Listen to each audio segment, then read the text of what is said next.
a lot of setbacks. So like when I was losing 106 pounds in 3 months, the first 2 months or first 2 weeks, it's like I was gaining weight. You know, I would lose a pound, gain 2. So I was just failing. I kept failing and kept failing and kept failing. So I had to teach myself how to fail right. And what that means is when I fail, I can't spend much time in that fail zone.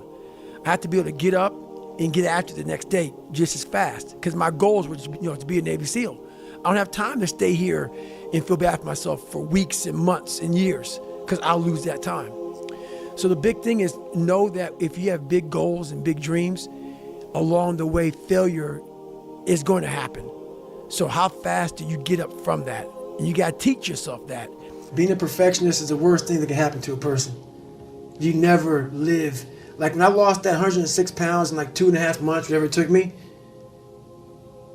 that was the biggest trophy of my entire life. I didn't care if I graduated Navy SEAL training. I didn't care. What I just accomplished in that time frame, it's massive. Yeah. I don't know, there was no trainer. There was no like, and what's funny about this, we talk about mental toughness nowadays. It's like the biggest crave. When I grew up, it was just suck it up. Yeah. It was just make it happen. Yeah. You had to figure out. It was called figure it out, man. And all these nuggets that I gained along the way, that's what it was about. Mm-hmm. It wasn't about the trident. It wasn't about all those daggone medals. It wasn't about any of that. And that's why I hate even talking about being a SEAL, you know? I mention stories. People, why you talk about it didn't define me. Mm-hmm. The journey getting there was harder than going through it. Yeah. You know? So that's the whole thing about life, man. It's that journey that makes you who you are. No one's gonna come back and say, hey man, I apologize. Maybe someone does. Very few people will. So at the end of the fucking day, when all things are said and done with, while my dad was the devil, and I believed that for a long fucking time, I had to confront him. And when I confronted the devil, so what I thought was the devil, I realized that I was the true devil. I was the one holding me back. I was the one looking for the scapegoat. And I was the one looking for all these ways to say, it's okay, David. You're a loser, you're a born loser, so it's okay. And I was hoping my dad was gonna give me that confirmation. And he was a loser himself, but at the end of the day, when I left there, I realized, man, it's on me. My dad's up, my mom's up, the people around me are up. They're not gonna save you. You gotta save yourself, my friend. So that's when all that reality hit me. It's ugly. Yeah. And what's funny about it is that as you're trying to fix yourself and dig yourself out of this deep hole that life, society, and you helped also, those people who you saw down there in that hole who were there with you, who were your friends and people who you counted on, because you meet the people in the same situation that you're in life. Those people become your friends. And the second you try to get out of that situation and become better, those people are in that grave, in that dungeon, just yanking at your heels, man, saying, get the back. Oh no, come on back here, yeah. You ain't gonna make me feel like right. You getting out of this hole. Who the think you are? So I get that all the time now. People would constantly remind me of who I used to be back in the day. And they always come out of the woodworks, man. Versus my That's still God. happening? You know what? When you come from a small town, and you come from a place that a lot of people don't want to come out of it and get out of it, and all you want to do is become somebody, when you have small town mentality is a real mentality. You've got to be able to get out and let your mind see open-mindedness. Because a small town, what it does to you is it closes your mind. Completely closes your mind. Not everybody. This isn't everybody. A lot of people. You have to be able to go out there and create open-mindedness. You need space. You need space to see the world. Like a lot of racism, a lot of ignorance in the world, it comes from people not being out and seeing other things, seeing other people, seeing all kind of shit.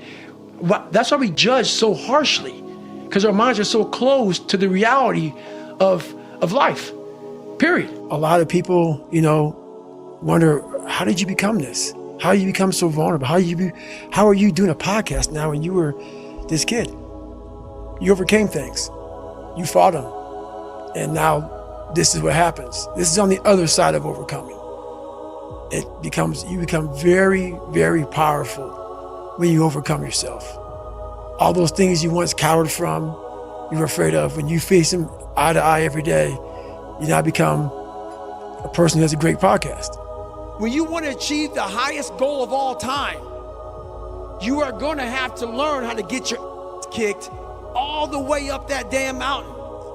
And then when you get up the mountain, the oxygen up there is very thin. It's hard to breathe. So it's not a lot of fun up there either. So all the way, if you want to be successful, you got the bottom that sucks, the middle is extremely hard, and the top, it sucks worse than all of it. So you better learn how to get the oxygen at the very top. So why do you care about what people are thinking when they're not trying to go where the you're trying to go? Just shut up and let me enjoy this pain. I don't want anything to numb it. I don't want anything right now. Because what I had done was I just, in my mind, and people will take this wrong and take it as wrong as you want to, I don't really care.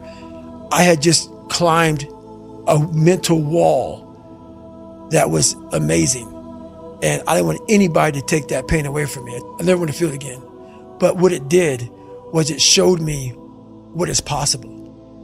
And that's what set the new stage for me. That's when I realized, oh man, I've really been underachieving my entire life. But the biggest key to success in anything you do is you gotta have an unlimited supply of you. This drive and passion, and it may come from nothing. Like for me, there was no passion, no drive, no nothing. But I had this fire that I'm gonna be somebody. And it has to be there because on all those bad days and all those days you don't want to do shit, you have to be your own motivator, your own coach, your own trainer, your own everything. So to do that, you have to come into work, and work is whatever your work may be, ready to go. And what that means is you may have failed miserably yesterday, but you come to work like, people are like, man, you just lost everything. How the hell are you this damn motivated? Because this is what it takes.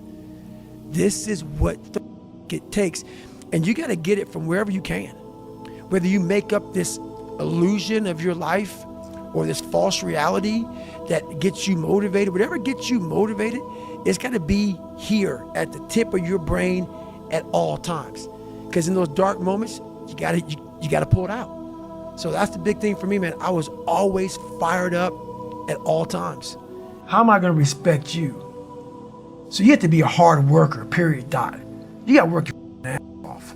That's where I gain respect for you. So if you're working hard every day, now you have an opinion in my eyes. But if you're just a guy who talks shit and you live this life of talking shit, come on, dude. I understand one thing. You're just talking shit. But if I see you every day of your life trying to be better, every day, going through all the wickets to be better, you got my attention. I respect you now. So respect is the first thing. So think about it, when I say suffering, people cringe. People, that's the one word, whenever I post about it, people cringe. It's not about suffering, how people may look at suffering.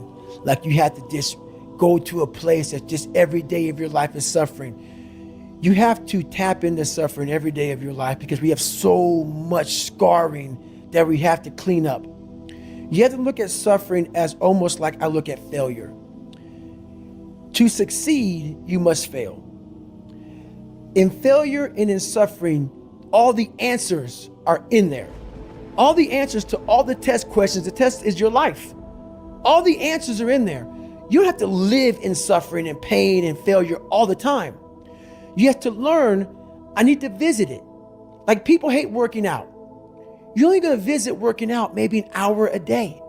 23 other hours of the day, you're not in it. But how you become in shape is you must visit suffering, visit working out 1 hour a day. Visit suffering 1 hour a day. Visit your past failures 1 hour a day. The relationship with it is the answers are in there. They are in there. Within the suffering, go in there, and I call it the live autopsy. The live autopsy. How you find out someone died? They crack you open after you're dead. How you can live is do it while you're alive. Go back in your brain, crack it open while you're alive. Don't wait until you're dead to figure out why you died. Do it while you are living. Go in there, go into the suffering, go into the pain of your life and say, why did this suck for me so bad? Why am I afraid of all this stuff? Why have I shut down the whole world? I guarantee I'll tell you why you shut down the whole world. It's in these nooks of the suffering within your brain, in the scarring, are all the answers to why you are on the couch feeling sorry for yourself. They lie within the scars. Visit them for at least an hour a day, study them, and then you'll find out more about yourself. You will then grow. So don't look at it as every day I suffer. Go into it an hour a day. Learn from yourself, learn from life, learn from your failures, learn from your insecurities, learn from your self-doubt. So I used to coach a lot of people. I don't coach anybody now. Got it, but you used to coach. I used to coach them. Okay. So what it was, my first question was, okay, what are you willing to give up? What are you willing to sacrifice? What are you willing to forgo? Because a lot of people, like this guy came in one time, I was a trainer, and he goes, man, I can stop doing anything but my frappuccinos. I go, leave. Because I'm looking for that person like me. People, it's hard for people to understand how I lost 106 pounds in less than 3 months. I sat down at the table and I said to myself, what are you willing to give up? Everything. And when people come to me with that kind of mindset, I can work with you. When you are willing to strip yourself down to nothing and give everything, that's who I want to work with. Because now I can mold you into exactly who you want to be. When you put these restrictions up, and that's why my first question is, how bad do you want this?